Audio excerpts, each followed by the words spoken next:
Treatment.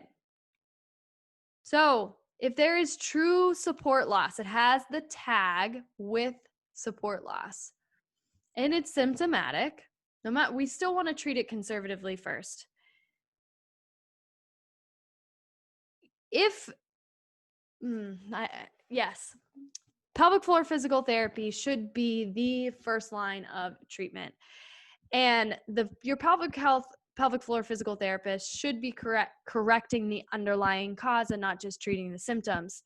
So addressing the movements and things that you're doing that are related to the prolapse, and that could be you treat the diagnosis and then I have addressed contributing factors. So if there's other things going on, what I see like at the hip, weakness elsewhere, and so the pelvic floor has to work harder, we need to address that. We can't just be doing, training the pelvic floor on your back. We have to make it functional.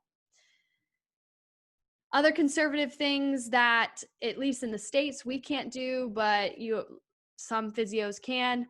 You would go see, I recommend a urogynecologist for this. Pessary, which is like an ankle brace for the vagina. Correct estrogen imbalance or other hormonal issues, either holistically or through medicine, suppository of some sort. And that would be from a gynecologist. And then if conservative weight loss, I should say weight loss, but in a healthy manner, not refer to relative energy deficiency syndrome training to get more on that. And then if conservative approaches fail, consider surgery. And the way I like to put this is, if you blow out your anterior cruciate ligament in your knee, physical therapy can only strengthen the muscles that stabilize the knee from above and below and right there. We cannot bring back the ACL. Surgery is required there. Don't be afraid of surgery based on what you see on the internet or you've heard in the news.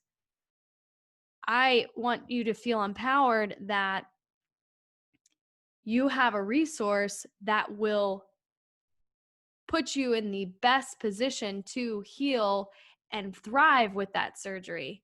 Because I think where a lot of people go wrong is they don't rehab and they act like an a-hole and they're not healthy and just jump right back into lifting heavy weights if they're active. And they're constantly under an inflammatory state. So that inflammation is around the mesh and the mesh just embeds into the tissues. And then certain procedures, you don't even need mesh. So PT prognosis. For up to a grade 3, depending on, I put a star and I didn't put why, but depending on the person's characteristics, their medical history, and just how they're presenting. PT to restore or improve the prolapse, to bring it down to a grade 2 or a grade 1 or no prolapse is good. If you have a grade 3 or that doesn't present in an ideal way, or your health factors or other things are playing a role here, or a grade 4, then a restorative approach is not the approach to take. We adapt. I could not think of the word when I was making this presentation, but it's a different R word. We do a different approach, and we basically treat symptoms and then strengthen everything around it that is going to help. But typically, we also work with a team of other providers and take an interdisciplinary approach, because you should consider a pessary. Maybe we want to play around with the hormone system and so on. But the biggest thing, in my opinion, where I see people fail and succeed is this: how compliant are you going to be? And what goes into that is your mindset around it. And that goes deep, which, like, why are you in such a rush to get back to X, Y, and Z activities? Or why are you so against in improving other factors of your health? And then it's a process, we've got to address the underlying cause and all the contributing factors. And that just doesn't happen overnight. So that is it for this presentation. If you do have a prolapse, if you think you have prolapse, my suggestion is PT first, and then see what your PT says, go from there. It is not a death sentence. If you have elbows that extend a lot or your knees hyperextend, it's similar to that.